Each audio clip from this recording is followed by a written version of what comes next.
Assalamualaikum warahmatullahi wabarakatuh. Perkenalkan, nama saya Jian Nurasana. Saya berasal dari Prodi Hukum Ekonomi Syariah kelas 2A.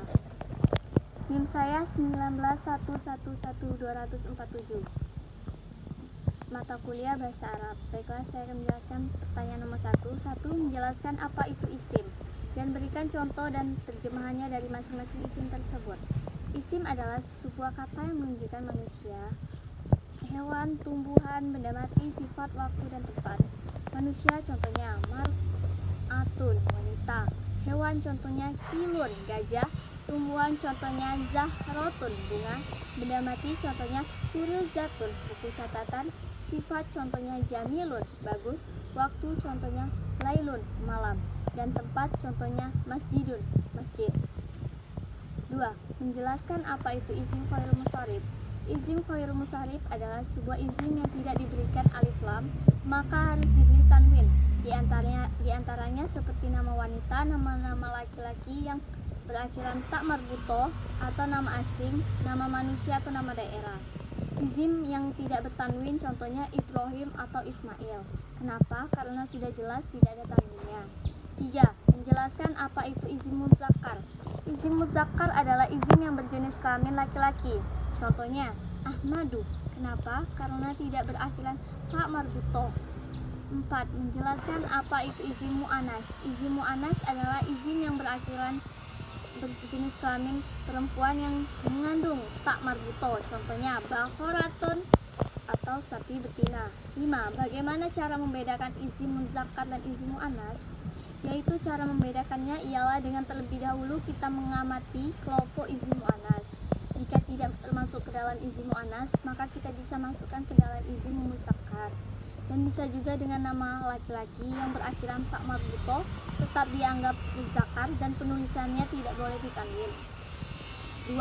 Anggota tubuh yang berpasangan, contohnya mata, telinga, tangan, kaki, dan lain-lain, dimasukkan ke dalam kelompok isim mu'annas. 6.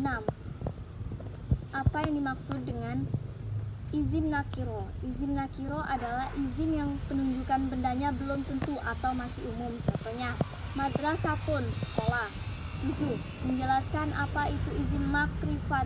Izim makrifat adalah izim yang penunjukannya benda sudah tertentu atau sudah jelas benda yang dimaksud. Contohnya al-madrasatun, sekolah itu. 8. Menjelaskan bagaimana cara membedakan izim nakiro dan izim makrifat. Cara membedakannya ialah dengan terlebih dahulu kita mengenali kelompok izim makrifat. Jika kita tidak termasuk ke dalam kelompok izim makrifat, maka kita bisa masukkan ke dalam kelompok izim nakiro. Bisa juga dengan 1. Nama manusia umumnya tidak diberi alif lam, maka tidak sama yang tidak beralif lam termasuk ke dalam kelompok izim nakiro. 2. Jika izim diberi alif lam berarti bendanya sudah jelas, sudah bisa dipahami oleh orang yang berbicara dan yang mendengarkan. 9. Menjelaskan apa yang dimaksud dengan jumlah fi'liyah, dengan apa saja syarat fi'liyah dengan fa'il yang muzakkar.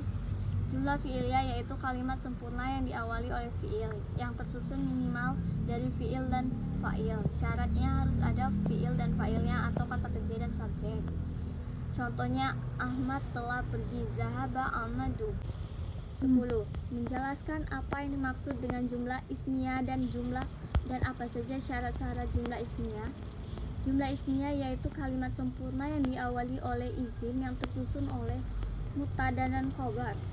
Syaratnya harus didahului isim terlebih dahulu. Contohnya jumlah isim yang dengan ismi muzakkar. Isim muzakkar al-madrasatun kabiyatun, sekolah itu besar. 2. Jumlah ismiyah dengan izim mu'annas, al-madrasatun jamilun, sekolah itu bagus.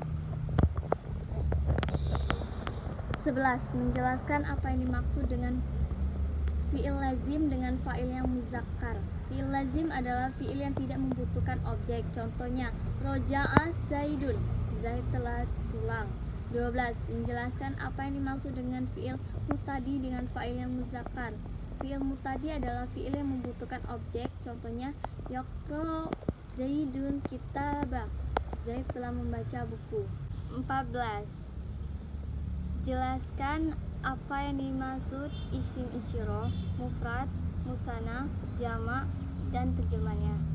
Isim isyarah merupakan kata tunjuk itu atau ini. Isim isyarah terbagi menjadi dua, yaitu muzakkar memiliki mufrad menunjukkan tunggal disebut haza. Dua, mutsana menunjukkan dua orang disebut hattani.